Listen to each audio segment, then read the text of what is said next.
علامہ ابن جریر رحمہ اللہ فرماتے ہیں، حضور صلی اللہ علیہ وسلم جو ہمیں بات پہنچی ہے، صفا پر موجود لوگوں سے فتح مکہ کے دن بیعت لے رہے تھے۔ حضرت عمر بن خطاب حضور صلی اللہ علیہ وسلم کی اسی مجلس میں نچلی جانب موجود تھے۔ حضور صلی اللہ علیہ وسلم لوگوں سے رسول اور اللہ اور اس کے رسول کی سننے اور فی الفور طاقت کے بقدر اطاعت بجا لانے پر بیعت فرما رہے تھے۔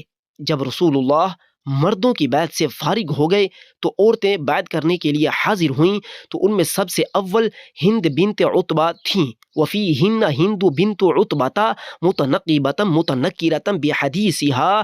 ہند بنت عتبہ حضور کی ساس محترمہ حضرت ابو سفیان کی بیوی حضرت امیر المؤمنین معاویہ کی والدہ محترمہ تھیں، اور یہ تھوڑی سی تفتیش میں تھیں، اس وجہ سے جو کچھ لما کان من صنیعها بحمزہ، جو ان سے سیدنا حمزہ کے متعلق زمانہ جاہلیت میں کام سرزد ہوا، اس وجہ سے وہ کچھ فکر مند تھی۔ فَهِيَ تَخَافُ أَن يَأْخُذَهَا رسول اللہ بحدثها ذلك، اس وجہ سے وہ یہ خوف محسوس کر رہی تھیں کہ رسول اللہ ان سے اس وجہ سے مواخذہ فرمائیں گے جو گناہ ان سے زمانہ جاہلیت میں سرزد ہوا۔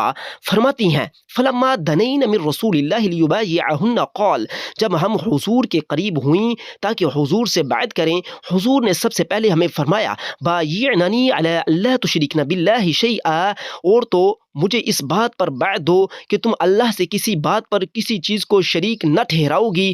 فقالت ہند عرض کرتی ہیں، یہ سمجھ گئی تھیں تو یہ عرض کرتی ہیں واللہ انک لتأخذ علینا ما لا تأخذه علی الرجال، اللہ کی قسم یا رسول اللہ، آپ ہم سے ان الفاظ و کلمات سے بیعت لیں گے جن سے مردوں سے نہیں لی گئی، کیونکہ یہ الفاظ زائدہ تھے جن سے عورتوں سے بیعت لی جا رہی تھی۔ تو حضور نے فرمایا ولا تسرقنا، اے عورتوں تم چوری نہیں کرو گی۔ فقالت، حضرت ہند بنت عتبہ حضور کی ساس عرض کرتی ہیں اللہ کی قسم انی کنت اصبت من مال ابی سفیان الہنۃ بعد الہنہ، یا رسول اللہ مجھے ابو سفیان کے مال سے تھوڑا بہت بعض اوقات لینا پڑ جاتا تھا۔ وما کنت ادری اکان ذلک حلالا لی ام لا، مجھے معلوم نہیں کہ جاہلیت میں جو کچھ میں نے یہ کام کیا یہ میرے لیے حلال تھا یا نہیں۔ فقال ابو سفیان وکان شاہدا لما تقول، حضرت ابو سفیان نے فرمایا جو کہ وہاں پر موجود تھے اور سن رہے تھے، اپنی بیوی سے فرماتے ہیں اما ما اصبت فی ما مضى فانت منه فی حل، جو کچھ تجھ سے ہوا وہ تیرے لیے حلال ہو گیا۔ رسول اللہ صلی اللہ علیہ وسلم نے فرمایا وَإِنَّكَ لَهِنْدُ بنت عتبہ، کیا تو ہند بنت عتبہ ہے؟ یعنی حضور نے فرمایا کہ کیا تو ابو سفیان کی بیوی ہند بنت عتبہ ہے؟ قالت نعم، عرض کیا یا رسول اللہ جی ہاں۔ فاعف عما سلف وعما عفا اللہ عنک، حضور نے فرمایا ہم نے معاف کیا جو کچھ تجھ سے ہوا اور اللہ نے بھی تمہیں معاف کر دیا۔ ثم قال، پھر حضور نے فرمایا ولا تزنین، اے عورتوں تم زنا نہیں کرو گی۔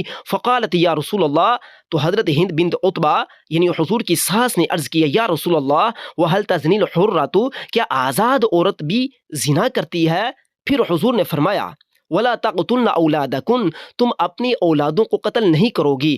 قالت، حضور کی ساس عرض کرتی ہیں قد ربیناہم صغارا وقتلتہم ببدر کبارا، یا رسول اللہ ہم نے ان کو چھوٹے ہونے میں پالا، جب وہ بڑے ہوئے آپ کو معلوم ہے کہ آپ نے انہیں بدر میں قتل کر دیا۔ وہم اعلم، اور آپ بخوبی سارے معاملات کو جانتے ہیں۔ فضحک عمر بن الخطاب، حضرت عمر بن خطاب نے جب یہ الفاظ سنے تو ہنس پڑے اور انہیں عجیب سا لگا۔ پھر حضور نے فرمایا ولا تأتین ببہتان تفترینہ بین ایدیکن وارجلکن، کہ تم اپنے دونوں ہاتھوں اور دونوں پاؤں کے مابین جو چیزیں ہیں ان سے کسی پر افطرا بہتان تراشی نہیں کرو گی۔ تو حضور کی ساس نے عرض کیا بے شک بہتان تراشی کرنا بہت قبیح ہے، اور یہ اس سے بھی آگے تجاوز کر جانا اس سے بھی زیادہ سخت ہے۔ پھر حضور نے فرمایا میری نافرمانی نہیں کرو گی۔